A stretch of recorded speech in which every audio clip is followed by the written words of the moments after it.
Hi everyone, my name is Happy Abiola, and on today's lab, I'll be doing my part two of my first hack. So the part two today, and my goal is to be able to uh, gain root access into my QGIS machine one. So let's dive into it. So here are my goals and objectives, and my goal is to identify a vulnerability and be able to exploit it to gain root access to my QGIS one. And I'll also be utilizing the privilege escalation to create username and password within QGIS one machine. And also I'll be looking into mitigation techniques to secure the system from privilege escalation. And of course, I'll be discussing and categorizing the common attack of a system. So here is from my last lab, which actually shows the open port of my QGIS machine. For the open ports, like I said in my last video, we have port 22, port 80, port 111, port 139, and port 443.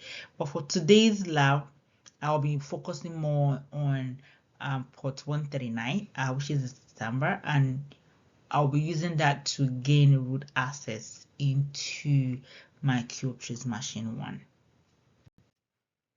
So here I was able to identify the the version of Samba that actually running on my QGIS machine. So I use the Metasploit, and then I use the hard host of my QGIS machine, which is 192.168.56.105, to detect the SMB version of the QGIS of the Samba that's running on my QGIS machine. And talk about the CMB. The difference between CMB and CMBD. CMB is also known as server message block, and SMBD is also known as server message block daemon. So these two are kind of interconnected, but they actually have distinct, or they have different components within a network.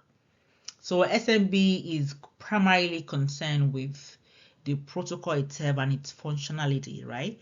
While SMBD focuses on the implementation and management of that protocol. So SMBD ensures that the server can interpret and respond to client requests, ultimately enabling efficient file sharing and resource access. So without a proper functioning of SMBD, the SMB protocol will not be able to function so effectively. So SMB serves as the underlying protocol for file sharing, while SMBD is responsible for implementing and managing that protocol on the server side. So here is using Samba 2.2.8 to get the remote code execution in order to exploit my Samba version. So I was able to get the EDB ID, which is 10, which I'll be using to exploit my in my next slide. Here I was able to compile by using the exploit EDB ID, which is 10.c. So I VHI into that, and then I was able to run the command, and then I was able to get root access by running the remote root, exploiting using the GCC 10.c -hole 10. So I use that to compile and execute the program. As you can see that it shows that it actually worked. So it shows that I actually gain access to the QGIS machine one. But now my main goal is to be able to gain root access into the system, which I'll be explaining. So on this side, for me to be able to gain the root access into the system, and I needed to create a new user account. So I had a user account, which is my last name, and then I created a password in order for me to be able to gain access into the system machine. So here is the privilege escalation for the new user. So I had to create a sudo for the new user in order, that way I'll be able to escalate the privilege of gaining root access, which you can see they are cut into slash etc slash the sudo, which gave me the privilege escalation into to gain access to the machine. And here according to slash ec dash password to make sure that I have my password, and then I cut into slash ec slash shadow to check my my password hash. So here I use the uname -8 to get the system information on my cube juice one. As you can see, it shows that my cube machine is actually already hacked into it. So here also you can, this is another method that like someone can use in gaining access by using the Metasploit itself. How then I use my head host. The other one I use my hard host.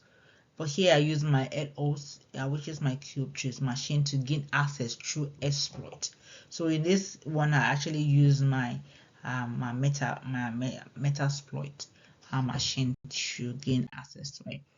And here, as you can see that I was able to gain root access into the machine. I use my last name to log in into the account, and I put my password, and it shows that I am up and running. And just for the fun part of it, I pinged 8.8.8.8, and then it shows that the system is up and running. So on this slide is we'll be explaining the mitigation techniques to secure the system from privilege escalation. So to enhance system security and prevent privilege escalation, several mitigation techniques can be implemented.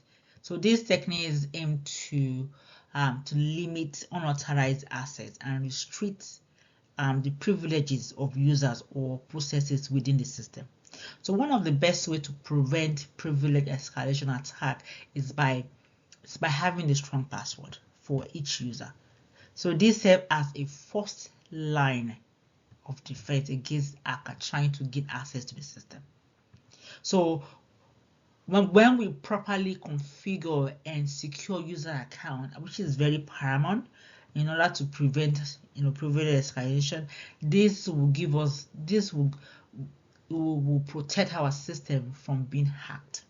So this includes enforcing strong password policy, such as telling or requiring each employee to create a complex password. And an organization can also enhance security by implementing single sign-on and multi-factor authentication, just in addition to having a strong password policy. So another crucial technique is maintaining strong access control. This involves properly configuring user permissions and access rights to restrict unauthorized users from gaining elevated privileges. So implementing role-based access control is highly recommended. So this can further enhance security by assigning permission based on the user's role within the system. And also regularly reviewing and updating access control policy is essential to adapt to changing security requirements and to ensure that privileges are granted and then revoked when necessary. And also we also need to regularly monitor user account for any suspicious activities or unauthorized privilege escalation. This can help to identify potential security breaches and take prompt action to mitigate them.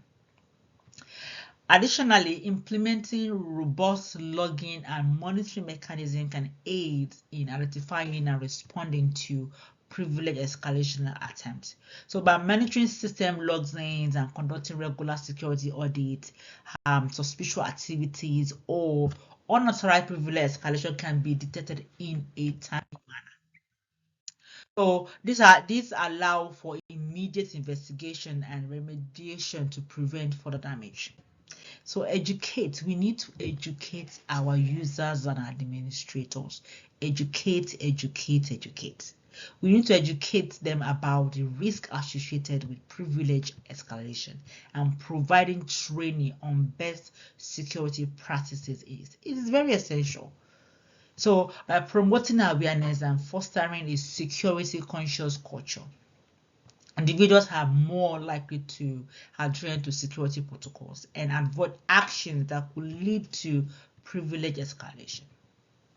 So of course, regular patching and updating of software and operating system is crucial in mitigating privilege escalation vulnerabilities.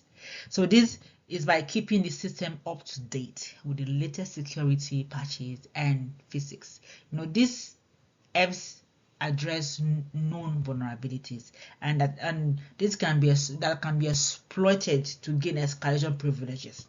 So implementing intrusion detection and prevention system (IDPS) can provide an additional layers of defense by actively monitoring and blocking any attempt to exploit privilege escalation vulnerability. And here on my next slide, I'll be defining the taxonomy of attack by providing a definition summary and categorization of the following attack. I'll be talking about the buffer overflow, privilege escalation, rootkits, trojans, backdoors, viruses, return-oriented programming, and common social engineering attack. So here is the buffer overflow attack. A buffer overflow attack is this is a type of security breach where an attacker exploits a vulnerability in a computer system by overloading a buffer with more than what it can actually handle. So this causes the excess data to overflow into the memory location, potentially allowing the attacker to execute malicious code or gain unauthorized access into the system. So for the category, we mainly have the stack-based buffer overflow, and then we have heap-based overflow. And on my next slide is the privilege escalation. Privilege escalation is an unauthorized attempt to gain higher access privileges on a system or on a network. So this type of attack allows an attacker to bypass restrictions and gain elevated privileges, enable them to access sensitive information, enabling them to manipulate the system or carry out any further malicious activities. So privilege escalation attacks has various categories, which include the vertical privilege escalation, it has horizontal, it has application specific privilege escalation. And here is rootkit. Rootkit is another form of attack. Rootkit is a type of malicious software that is designed to gain unauthorized access and control over a computer system. So this kind of attack remain undetectable by security measures, which makes it very, very, very dangerous.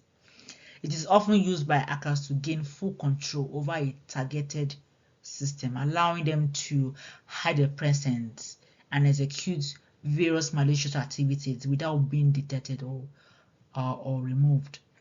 So for the categories, we have the firmware rootkit, we have the user mode rootkit, we have the bootkit and kernel rootkits. So on this one, I'll be talking about Trojans. Trojans are a type of malware that disguises itself as legitimate software. This kind of software, is used to trick users into downloading or installing it on their system. So these malicious programs are often used by hackers to gain unauthorized access to a user's computer system and carry out various harmful activities. So understanding the different type of attack that Trojans can execute is very, very crucial for effective cybersecurity. So for Trojan, it has different attack families, which includes the backdoor Trojans, the downloader Trojans, we have the spyware Trojans, and the ransomware Trojan. And on this slide, I'll be talking about the backdoors attack. Backdoors attack are commonly employed by malicious actors. So they use it's used as an access point in getting to a system or software. So they get into this system by bypass regular authentication and gain unauthorized control of a system. So this attack vector can be classified into various categories based on their intended purpose. We have web-based backdoors, we have client-servers backdoors, and then we have the rootkit backdoors. And on this slide, I'll be talking about viruses. Virus is a malicious software program that is designed to replicate itself and spread from one computer to another. And virus can use to harm the system. Virus can cause harm to the infected computer by corrupting files, stealing personal information, or disrupting the normal functioning of a system. So this kind of viruses have their own categories. We have the worm, we have the botnet, we have the rootkit, and the ransomware. So I'll also be talking about the return-oriented programming, ROP. ROP is a method used by attackers to manipulate trusted software on a target system by taking control of the core stack. So this allows them to execute their own code and achieve their intended goals. So, and then this ROP can be classified into different categories. We have the code reuse attack, we have the gadget discovery attack, we have the payload construction attack, and we have the defense evasion attack. And the last one is the common social engineering attack.